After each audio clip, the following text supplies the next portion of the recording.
Je fais le tronc commun un peu à tous les sports, courir, nager, faire du vélo. Donc ça c'est assez banal finalement. Mais je le fais aux intensités nécessaires pour être prêt pour des étapes qui durent 4-5 heures quoi. De spécial au moins, parce qu'on a en plus la liaison qui dure au moins autant de temps. Donc parfois on passe 12 heures sur la moto et bon, il faut garder la lucidité dans la spéciale. Il y a des moments où on va très vite pour avoir les idées claires quoi. Je m'entraîne 5 fois par semaine à peu près, physiquement. En moto 2 ou 3 fois par semaine. Ça c'est sur la période des 4 derniers mois de l'année. Et le reste de l'année, je m'entraîne 1 ou 2 fois physiquement par semaine et 1 ou 2 fois en moto par semaine. On a une base d'entraînement ici au Maroc à Airfood avec Jordi Arcaron qui est là pour nous entraîner. Et en France, sur des terrains de cross, beaucoup. C'est pas facile de rouler avec la moto de rallye en France parce que ça fait du bruit, ça va vite. Tu vas aller dans les chemins à 180 et s'il y a des gens qui se promènent aux champignons ou quoi, c'est pas adapté, tu vois. Donc on vient ici, on a la chance d'avoir une base d'entraînement ici. Et bon, ça fait une longue route, mais voilà, on est habitué à fonctionner comme ça, on vient assez souvent ici. C'est ça, il y a tout, il y a des dunes, du fèche-fèche, de l'herbe à chameau, des grandes pistes. On commence à bien connaître. Et on fait des roadbooks de 300 km par jour à peu près. On part le matin, on rentre vers 15 h et puis voilà, on déjeune. Et puis on a fini notre journée. Après, ça se couple souvent avec des tests. Donc il faut aussi essayer les pièces, voir ce qu'on préfère.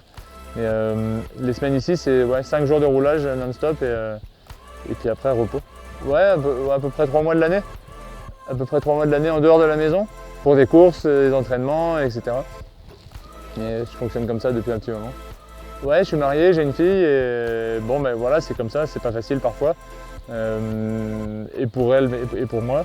Mais c'est comme ça, j'ai toujours fonctionné. Enfin, c'est pas nouveau quoi. J'ai toujours fait ça et puis ça s'arrêtera pas tout de suite.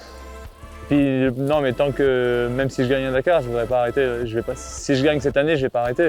Ce que je veux, c'est en gagner un maximum. Si j'arrive à en gagner un, je voudrais en gagner d'autres. Donc non, j'ai encore au moins 5-6 ans devant moi. Je ne suis pas un gars qui parle beaucoup, tu vois. J'aime bien être tout seul, j'aime bien... En voiture, parfois, au bout de 400 bornes, je me rends compte que je n'ai pas allumé la radio. Je me dis, merde, putain, je peux mettre la radio, ça me fera passer le temps, quoi. Non, j'aime bien être tout seul, ça me dérange pas du tout, je souffre pas du tout de ça quoi. Alors je préfère être avec ma famille, c'est sûr, mais j'adore être ici quoi. J'ai quelqu'un qui m'aide beaucoup là-dessus, Alexis Landais, qui a pas mal vécu le haut niveau et les difficultés justement du haut niveau. Et bon, parfois il y en a, quand tu n'arrives pas à gagner aussi vite que tu voudrais ou quand tu as des choses qui fonctionnent pas bien, ça te permet d'avoir un peu des déblocages quoi. Donc ça c'est pas mal, c'est nouveau aussi cette année. Je progresse, hein, je m'entraîne plus, différemment. Je me suis rendu compte qu'au niveau vitesse pure, les mecs, il y en a qui vont vraiment très vite et que moi il fallait que je travaille pour être à leur niveau. Et j'ai travaillé beaucoup en motocross cette année avec mon entraîneur moto, donc Fred Sandouli. Et j'ai progressé sur la moto de cross. Et sur la moto de rallye, je suis plus à l'aise et plus rapide.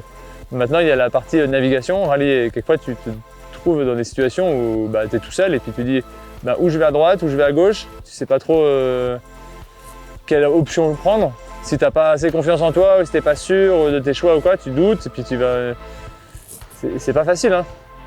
Quelquefois tu prends il s'est marqué sur le roadbook prendre la piste à droite, tu prends la piste à droite et puis tu doutes, tu dis putain j'ai bien pris la piste à droite, tu sais comme quand tu pars de chez toi et tu sais pas si t'as fermé le gaz.